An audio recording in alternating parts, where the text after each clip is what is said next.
घर छोटा हो या बड़ा, साफ सुथरा घर सिर्फ एक जगह नहीं बल्कि सुकून का एहसास होता है। रोज़ाना छोटी छोटी आदतें बनाकर हम अपने घर को साफ चमकदार ही नहीं बल्कि प्यार और सुकून का आशियाना भी बना सकते हैं। एक मुअज़्ज़म और साफ घर सिर्फ देखने में अच्छा नहीं लगता बल्कि दिल को भी बहुत तसल्ली और सुकून देता है। तो आज के व्लॉग में मैं अपनी डेली रूटीन के साथ साथ कुछ ऐसी टिप्स और ट्रिक्स शेयर करूंगी जो आपकी डेली लाइफ को बहुत आसान बना देंगी। आपने सिर्फ करना इतना है कि एंड तक मेरा साथ देना है, व्लॉग को स्किप किए बगैर पूरा देखना है, क्योंकि आज आपके साथ मैं एक कड़ी की रेसिपी भी शेयर करी हूँ जिसको नहीं भी बनानी आती ना वो बना लेगा। बहुत ही आसान रेसिपी है। तो चलिए वीडियो स्टार्ट करते हैं। अगर वीडियो पसंद आए तो लाइक शेयर कमेंट करना ना भूलें और जो चैनल पे नए हैं वो सब्सक्राइब भी कर दिया करें। अस्सलाम वालेकुम एवरीवन, कैसे हैं आप सब? उम्मीद है कि सब ठीक ठाक होंगे और बहुत खुश होंगे। तो जैसे कि आपको पता ही है कि आजकल गैस और बिजली दोनों की लोड शेडिंग स्टार्ट हो चुकी है, तो काम को मैनेज करना थोड़ा सा मुश्किल हो गया, लेकिन हम एक अच्छा सा शेड्यूल बना सकते हैं जिसके मुताबिक हम अपना काम कर सकें। तो जैसे कि समझें कि फॉर एग्जांपल अगर 12 बजे ही गैस आई और 12 बजे ही लाइट आई है तो हम इसी टाइम के शेड्यूल के मुताबिक अपना काम मैनेज करेंगे। तो मैंने ना मशीन लगा ली, तकरीबन 12 बजे का ही टाइम था और मशीन लगा के मैंने इसमें कपड़े डाल दिए। और जब तक ये पूरा 15 मिनट का चक्कर होता है ना, तब तक ये इसका चक्कर घूमेगा, तब तक मैं अपना जो है ना किचन का थोड़ा सा काम जो है वो समेट लूँगी। तो इस तरह से अगर काम मैनेज किए जाए तो काम बहुत आसान तरीके से हम मैनेज कर सकते हैं। बहुत स्ट्रेस नहीं लेना पड़ता कि यार नहीं होगा ये करूँ या ये करूँ। वैसे तो घर में सिलेंडर है, लेकिन वो मैंने सिर्फ और सिर्फ एमरजेंसी सिचुएशन के लिए रखा हुआ है कि बहुत ज़रूरत हो, अगर मेरी तबीयत ठीक नहीं उस टाइम चाय बनानी हो या कोई आ जाए गेस्ट आ जाए तो उस टाइम गैस ना हो तो मतलब तब यूज़ कर ले। तो मतलब बस ऐसी छोटी मोटी चीज़ों के लिए, ना कि मैं इसके ऊपर हांडी बनाने बैठ जाऊँ, कुकर लगा के बैठ जाऊँ। तो जो मेरी गैस 10 दिन में गुजरनी है, मतलब कि इस्तेमाल होनी है, वो 2 दिन में ख़त्म हो जाएगी।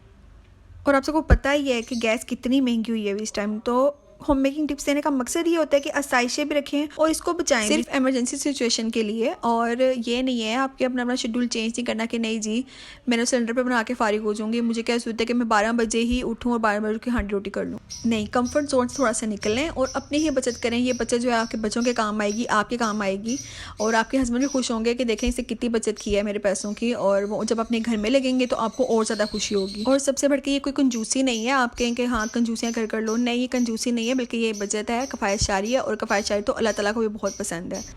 तो छोटी छोटी चीज़ों में जहाँ पे बचत हो सके वहाँ पे लाजमी करें और अपने ही घर को जन्नत बनाएं। घर में जन्नत बनाना कहते हैं ना, बहुत आसान लफ्ज़ है, लेकिन इसको बना के दिखाना, इसको सवार के दिखाना बहुत मुश्किल है। बस ये एक औरत की समझ बूझ, अक्लमंदी और समझदारी से ही सब कुछ जो है ना ये पॉसिबल है। और फिर वो घर पे नज़र भी आता है, अप्लाई हुआ नज़र भी आता है। तो यहाँ जी मैं बना रही हूँ दाल की माश का पराठा, और रात को मैंने बनाई थी ये माश दाल और ये बच गई थी, तो मैं सोचा कि पराठे के अंदर डाल देती हूँ, इस तरह खुश होकर खा लेंगे। तो आज हस्बैंड को मेरे लंच में यही दिया, सुबह भी मैंने ये खाया और अब मेरा बेटा स्कूल से आया था तो उसी को भी यही बना के दे रही हूँ। तो मतलब है कि रिज़्क को ज़ाया होने से भी हमने बचाना है। और रिज़्क को ज़ाया होने से बचाने के लिए बहुत ही आसान तरीके हैं। जैसे कि अगर आपको लगता है कि आपको आज साल में बच गया और अगला दिन कोई खाएगा नहीं, तो आप उसको कर सकते हो चावलों में बना के दे सकते हो, पराठों में बना के दे सकते हो। जैसे कि अब काले चने हो गए, वाइट चने हो गए, अब ये तो अगर कोई दोबारा ना खाए तो आपको चावलों के अंदर डाल के दोपहर के टाइम दे दो। अगर आलू गोश्त का सालन बच गया है तो आप उसको भी चावल में ला के दे सकते हो, थोड़ा सा बिरयानी मसाला डाल दो। तो मतलब है कि किसी भी सिचुएशन में ना आप इसको अल्टरनेट करके आप इनको खिला सकते हो। तो वो बच्चे हों या बड़े बहुत शौक से खा लेते हैं और इस तरह आपका रिज़्क ज़ाया होने से भी बच जाता है। और देखिए नेक्स्ट आपको दे रही हूँ कि जब भी आपने इस तरह से कोई भी फिलिंग वाले पराठे बनाने हैं ना, तो लाजमी अपना चकला बेलना जो भी होता है ना, ये आपने लाजमी धो लेना है, क्योंकि जो फिलिंग लगी होती है ना इसके ऊपर ये एकदम से ड्राई हो जाती है और फिर उतरती नहीं है, और फिर ज़्यादा होते हैं, बहुत ज़्यादा ये ड्राई हो जाता है। तो इसको थोड़ा सा गीला करके मैं छोड़ दूँगी, जैसे नरम होगा ना फिर मैं इसको धो लूँगी। तो ये देखिए कितना मज़ेदार पराठा बन के तैयार हो गया है। तो देखिए एक काम के साथ मैंने 2 काम समेट लिए। यहाँ पे मेरे किचन का थोड़ा सा काम सिमट गया और साथ ही वहाँ पे मेरा 15 मिनट का जो चक्कर था मशीन का वो भी चल गया। और वहाँ पे मेरे कपड़े हो गए होंगे साफ़, अब जाके निकालूंगी, इनको धो लूँगी। और साथ ही साथ में अपने जो है ना फ़र्श वगैरह भी धो लूँगी, क्योंकि बहुत ज़्यादा जो ना आजकल गंदे हो रहे हैं इस वजह से कि हमारी गली में हो रहा है, सामने बिल्कुल सामने काम हो रहा है, मतलब है कि नई सड़क डल रही है। तो दिल नहीं मानता ऐसे नमाज़ पढ़ने का, जो कहता है रोज़ अच्छी सफाई हुई हो तो ही बंदा नमाज़ पढ़े। आजकल कारपेट वगैरह उठा दिया हुआ है, क्योंकि ना वो ठंडी ज़मीन पे पाँव रखने का जो सुकून मिलता है ना, वो आपको किसी कारपेट पे, किसी रग वगैरह पे नहीं मिल सकता।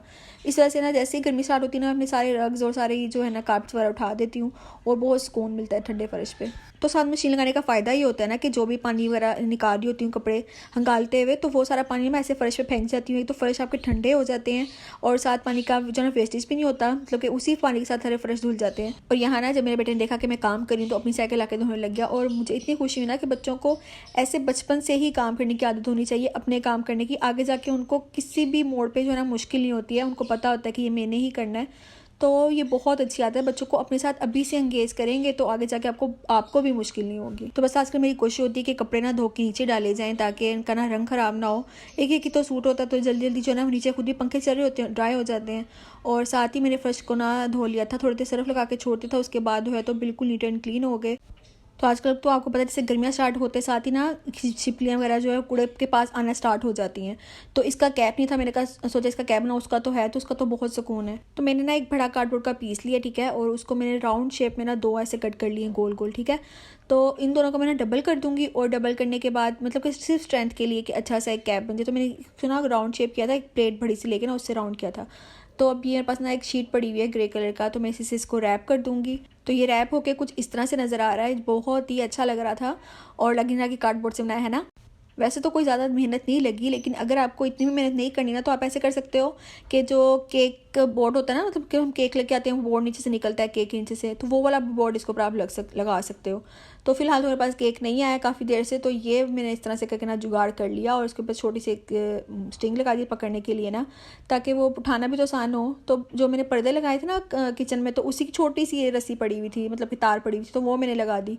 अब देख कितना अच्छा लग रहा है ना पड़ा हुआ। अब कूड़ा आराम से फेंको, वो जो मक्खियाँ मच्छर और जो भी है वो इसके इर्द गिर्द नहीं आएंगे। तो पहले जो है ना छोटे छोटे मच्छर भी आना स्टार्ट हो गए थे और मैंने छिपकली भी देखी थी, मेरी तो बस जान पे बनाई। मैंने कहा नहीं इसका कोई जुगाड़ निकालूं, और आज ये निकाले तो जान छूट जाएगी, इससे शुक्र अल्लाह का।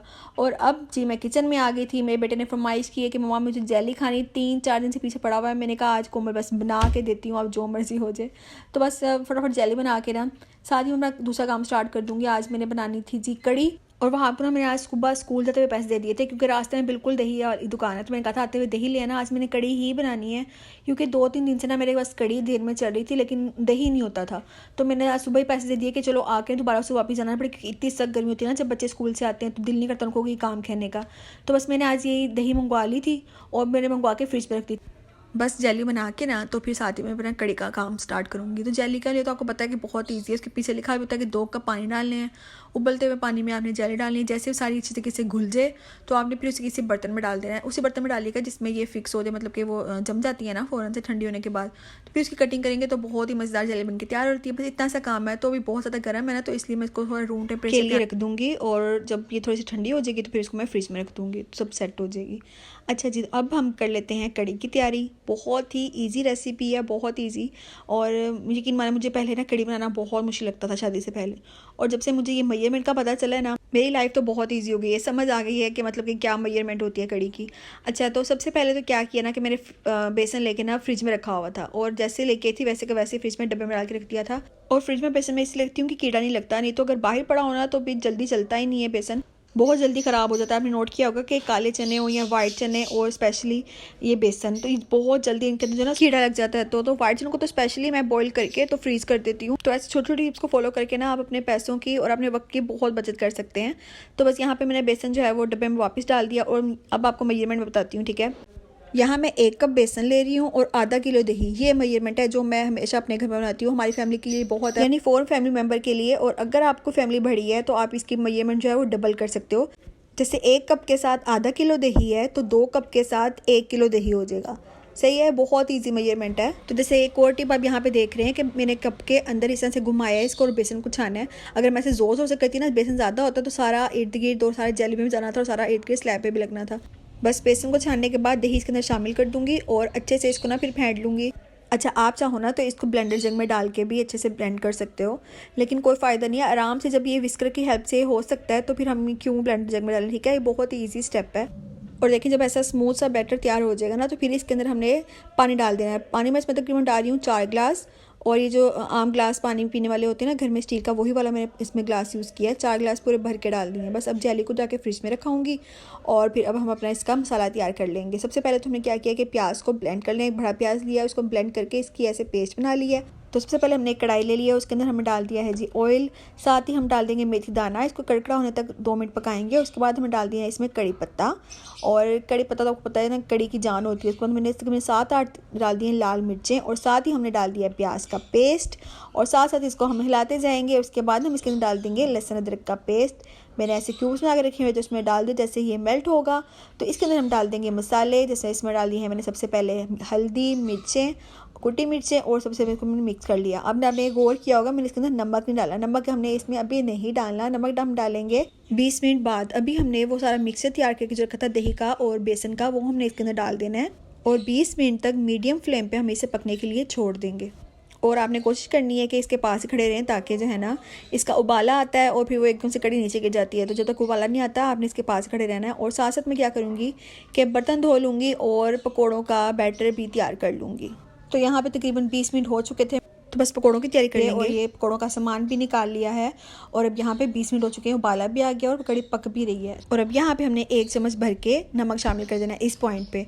और ये कड़ी तकरीबन भी 45 मिनट में बन के तैयार हो जाती है। हाँ जी, आपको सुन के हैरानगी होगी, कुछ लोग कड़ी बनाते हैं 4-4 घंटे। मेरी सास में भी इसी तरह बनाती थी, मतलब 4-4 घंटे कड़ी पक रही है और बहुत मज़ेदार बनती थी बेशक। लेकिन कुछ कड़ी जो होती है ना वो 1 घंटे वाली भी होती हैं, 45 मिनट्स वाली भी होती हैं और हर एक का फ्लेवर अपना होता है, बहुत ही मज़ेदार बनती हैं।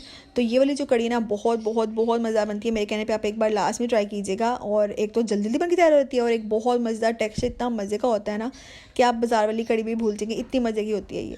तो बस यहाँ पे मैंने अपने मज़ेदार पकोड़े बना लिए थे और यहाँ पे कड़ी में तकरीबन 45 मिनट हो चुके थे। मैं फिर भी ना इसमें पकौड़े डाल के थोड़ी देर मैंने कहा और पकाती हूँ, तो उससे भी बहुत मज़े के पकोड़े सॉफ्ट बन के तैयार होते हैं। और कुछ पकोड़े ना मैं ऐसे डिश में निकाल कर देती हूँ, कभी कभी ना मेरे हस्बैंड को दिल करता है कि कड़ी के ऊपर पकोड़े हों, मतलब कि क्रंची क्रंची फ्लेवर आए, ऐसे भी उनको अच्छा लगता है।